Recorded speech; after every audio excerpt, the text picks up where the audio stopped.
Stella Johnson is a photographer and educator known for her passionate and honest documentary photography.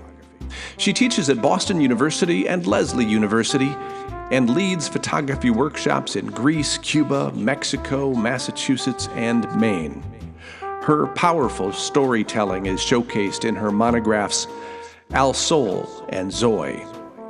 Stella was a student, a colleague, and a close friend of the great Magnum photographer Costa Manos, who passed away earlier this year. To honor his legacy, Stella Johnson has chosen all of her myFIVE images from his remarkable body of work.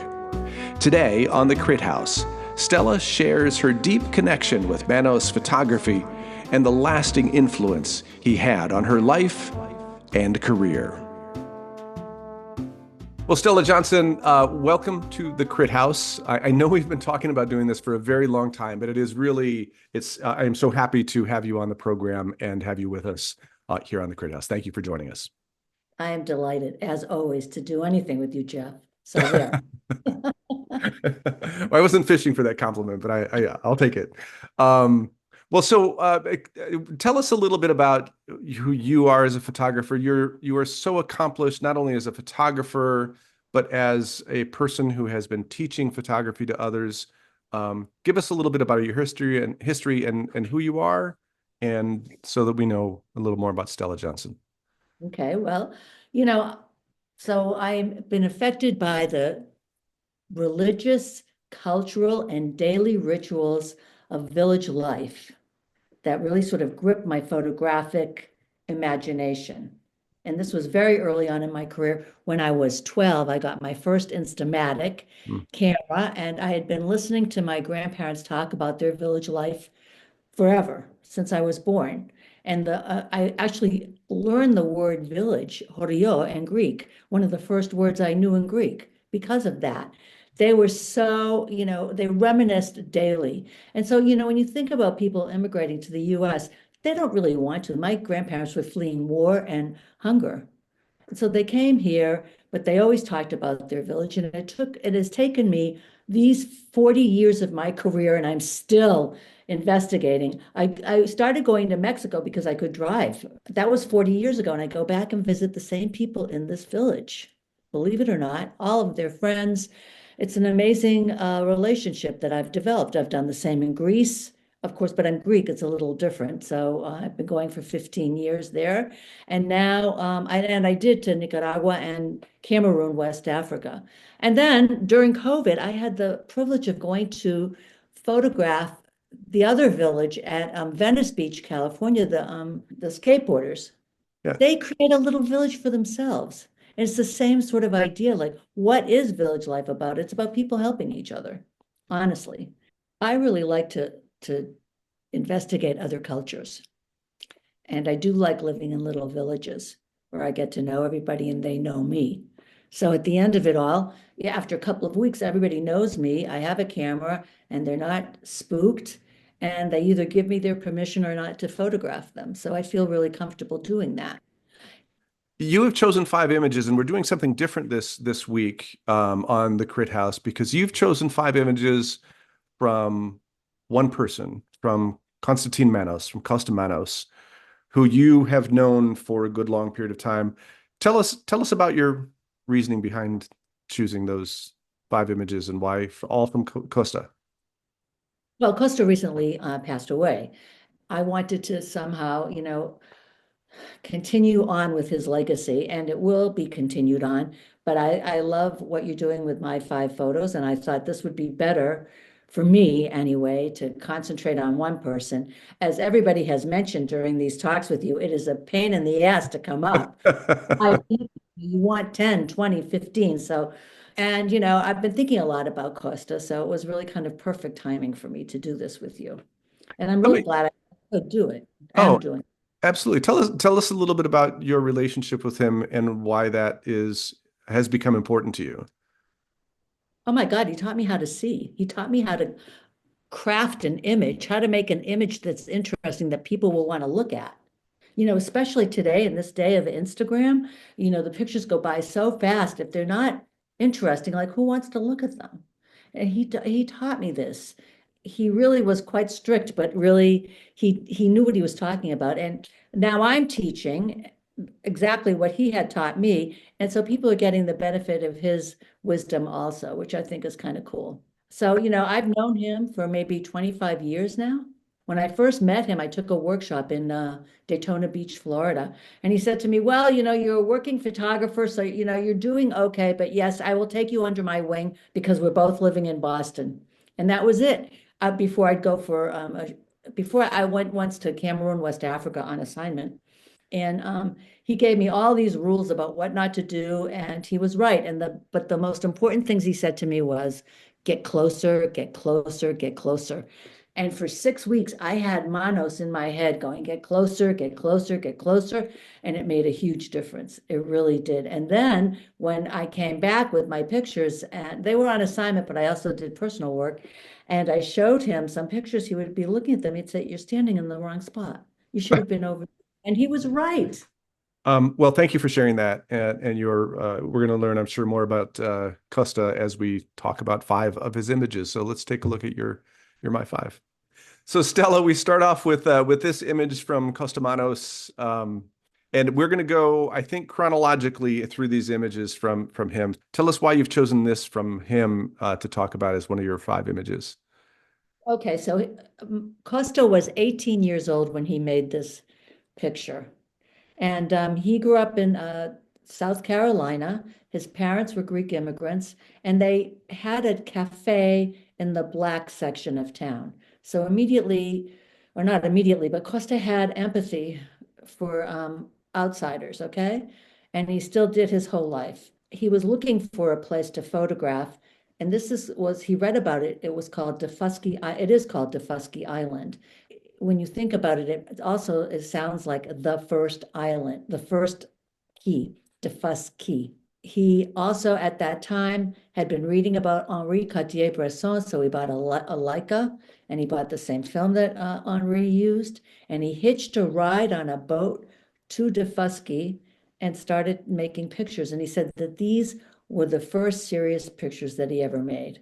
And this one I absolutely love because it also reminds me of a picture that W. Eugene Smith made after 2 years having numerous surgeries after World War II.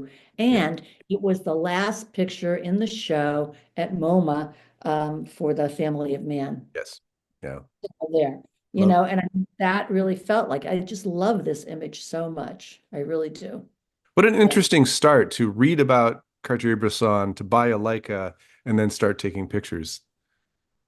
He was taking pictures before that, but not with a Leica. Yeah. Right. And that was the first time he took the Leica. And I mean, he just never left Leica after that. And why would you if you didn't have to? It's the can you stick around with it? Yeah. Well, what a beautiful image, and thank you for showing it. Your second image is of morning. Yes. This image always touches me. Every time I see it, it touches me. And the story behind this is that he was like walking around driving around South Carolina, and he saw there was a funeral at a church. So he entered in the back and he asked permission to photograph, and they said yes. And it was a young soldier who had been killed in Vietnam, was brought home, and this was the aunt who raised him. And I mean, just look at her face and the hand on her shoulder. It gives me the chills just to see it. I mean, it's so powerful, and it really, I think it got a lot of play in New York.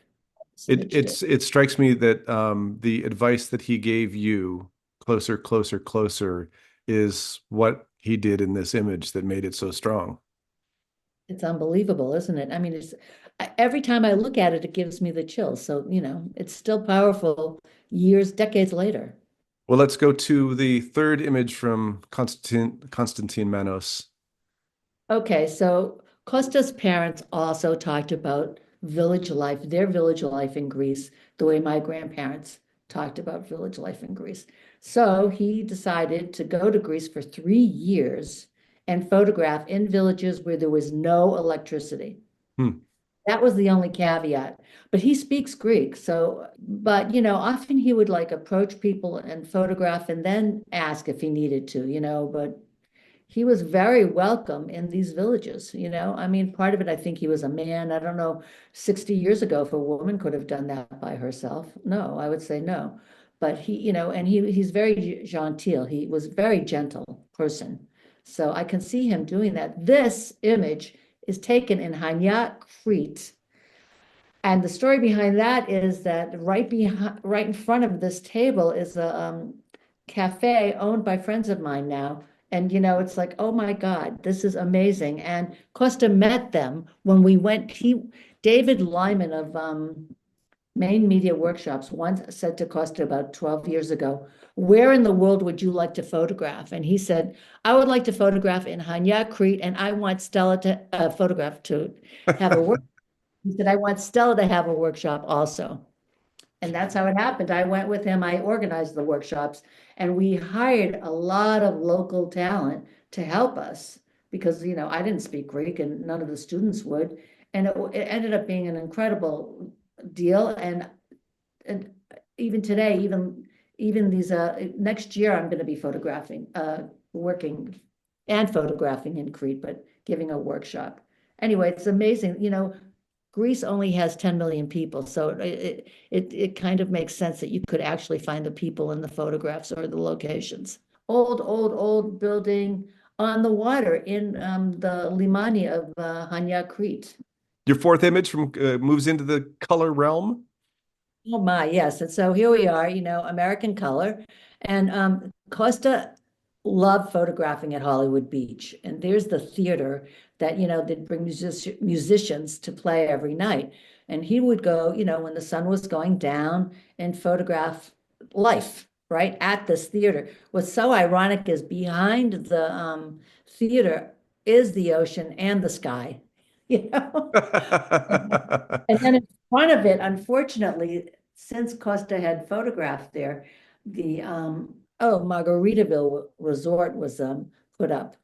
And so it trashed all of the light, which Oh, was, yes, right, all right. It's all in those, shadow now. yes, exactly. So he got it at a good time. But this was one of Costa's, earmarks, using the shadows. And I think he did a beautiful job with it.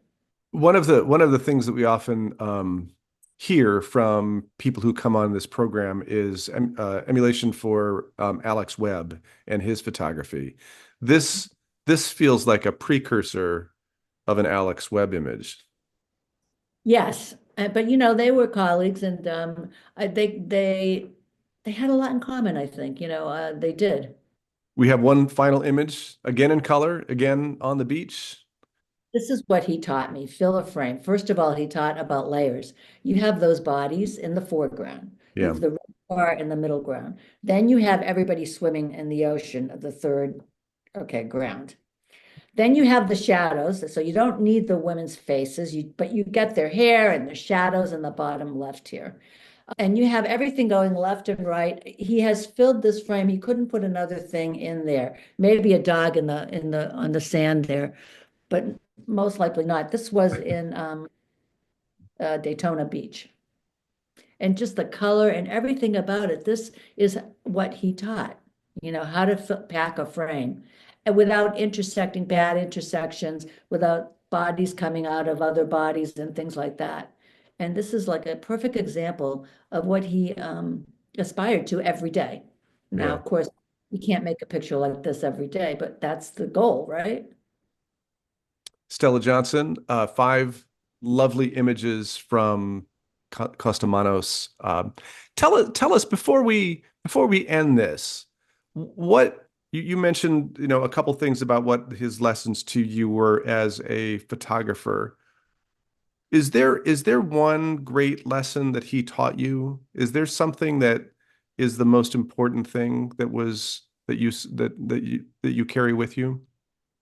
Well, I mean, there's so many, but he returned to the same places year after year, and he would see the walls were painted a different color, and you go with the sun, and the sun will change depending on the time of year.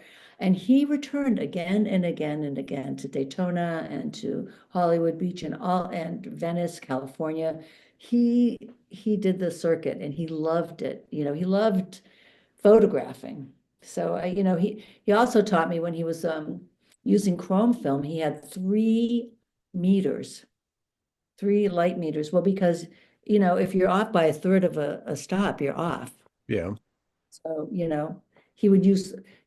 before he'd leave the house, he'd check his light meters. And if there were 2 that were similar, then he'd take those 2 out and leave the other one behind, you know.